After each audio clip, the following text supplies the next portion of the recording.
नमस्कार, good evening, वड़क्कम, सत श्री अकाल।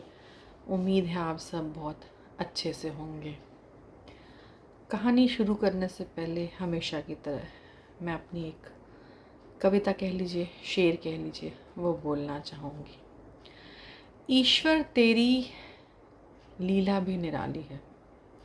ईश्वर तेरी लीला भी निराली है। किसी की ज़िंदगी में प्यास तो किसी के हाथों में सोने की प्याली। ईश्वर तेरी भी लीला निराली है। हम तरसते रहे ताउम्र किसी एक के लिए, और किसी को तूने इतने दिए कि न वो होता कभी खाली है। ईश्वर तेरी लीला भी निराली है। एक तारीख किसी से सब कुछ ले लेती है, वही एक तारीख किसी को सब कुछ दे देती है। ईश्वर तेरी लीला निराली है। कहीं सब कुछ सूखा है तो कहीं बहता हुआ पानी है। कहीं कोई हर वक्त लड़ता ज़िंदगी से तो कोई ऐसे जीता किसी की मेहरबानी है। ईश्वर तेरी लीला निराली है। कहानी आज एक लड़के की है जिसे वक्त और हालात ने ट्रांसजेंडर बनने पे मजबूर कर दिया।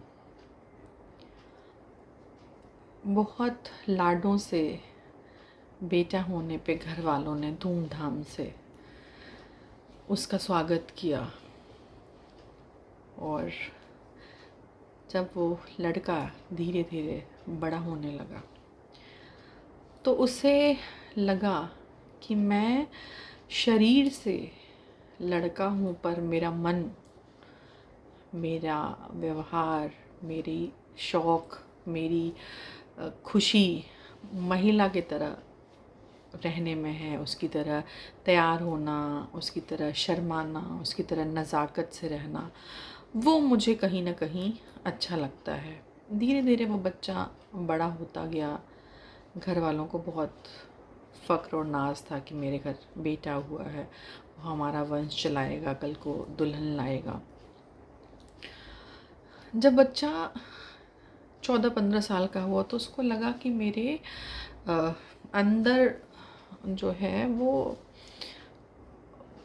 महिला की तरह सजना मुझे अच्छा लगता है। तो वो महिला की तरह तैयार होने लगा। एक दिन वो अपने मामा मामी के घर गया हुआ था। मामी उसकी कहीं गई तो वो अपने मामा के घर में मामी दरवाज़ा बंद करके मामी की साड़ी पहन के तैयार हो रहा था कि मतलब मैं लड़की बनूंगा तो कैसा लगूंगा।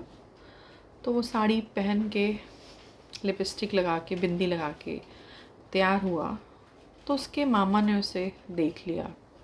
उसके मामा ने बोला, तुझे लड़की बनने का बहुत शौक़ है, ला मैं तुझे लड़की बनाता हूँ। तो उसके मामा ने उसके साथ गलत काम किया, उसका रेप करा, उसका एनल सेक्स किया उसके साथ मामा ने। फिर वो डरा सहमा 2-3 घंटे बेहोश रहा। फिर उसको इतना डर गया था वो अपने मामा से कि वो ये बात अपने घर में किसी को बता नहीं पाया। फिर वो अपने घर में रहता था। फिर उसकी मामी कभी बाहर जाती थी तो उसके मामा अपनी बहन से कहते थे कि मैं घर पे अकेला हूँ तो मैं इसको लेके जा रहा हूँ, एक से भले दो, तो 2 लोग रहेंगे तो मिलजुल के खाना बना लेंगे और गप्पे मार लेंगे तो रात गुजर जाएगी। और मामा उसको ले जाता और उसके साथ गलत काम करता। ये सिलसिला चलता रहा।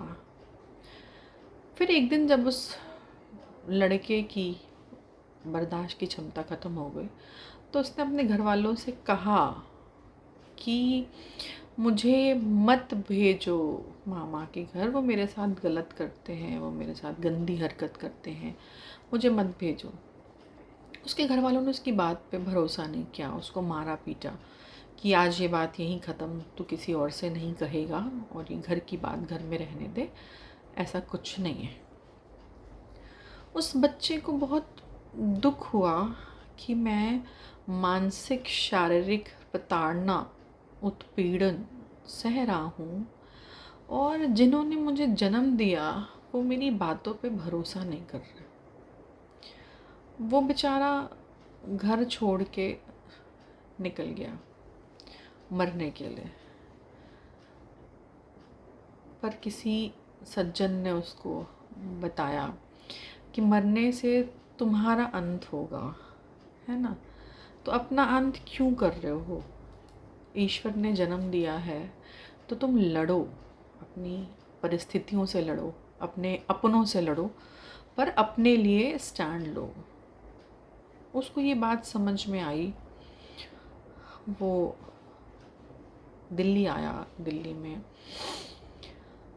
काम करने लगा, कई जगह काम करके पढ़ाई करता, ग्रेजुएशन करी और ग्रेजुएशन करने के बाद आज वो ट्रांसजेंडर बन गया है और अपनी बहुत अच्छी ज़िंदगी गुजार रहा है। 2-3 ऑफिसेज़ में फ्रीलांसर का काम करती है। उसने अपना नाम बदल दिया, अपनी पहचान बदल ली। उसके घर वालों ने उसका अंतिम संस्कार कर दिया, पिंडदान दे दिया। तो मोरल ऑफ द स्टोरी ये है कि अगर आपका बच्चा आपको ये बताता है कि मेरे साथ गलत हो रहा है तो उसकी बात पे भरोसा करें। सबसे पहले आपने उसको जन्म दिया है तो वो आपका सबसे ख़ास है, तो उसकी बात सुनें, उसके बात को समझने की कोशिश करें, उसके दर्द को समझें। और दूसरी मोरल ऑफ द स्टोरी ये है कि जो जैसा है उसको वैसे ही स्वीकार करें। प्यार वही है, अपनापन वही है। जो किसी पॉलिश, किसी आर्टिफिशियल उसकी ज़रूरत नहीं है। जो जैसा है उसको आप सहज वैसा स्वीकार करिए, तो आपको भी खुशी होगी और जो जैसा है उसको भी खुशी होगी कि मुझे मेरी कमियों के साथ आपने स्वीकार करा। नमस्कार, फिर मिलेंगे नई कहानी के साथ। नमस्कार। अपने ऊपर भरोसा रखना ही सबसे बड़ी बात है। आज जो लड़का था उसको अपने ऊपर भरोसा था, उसने पढ़ाई की अपने दम पे, आज एक सक्सेसफुल इंसान है। ठीक है, तो अपने ऊपर भरोसा रखिए, भगवान पे भरोसा रखिए, आपके साथ कुछ गलत नहीं होगा और आप हालात परिस्थितियों से लड़ पाओगे। नमस्कार, बाय।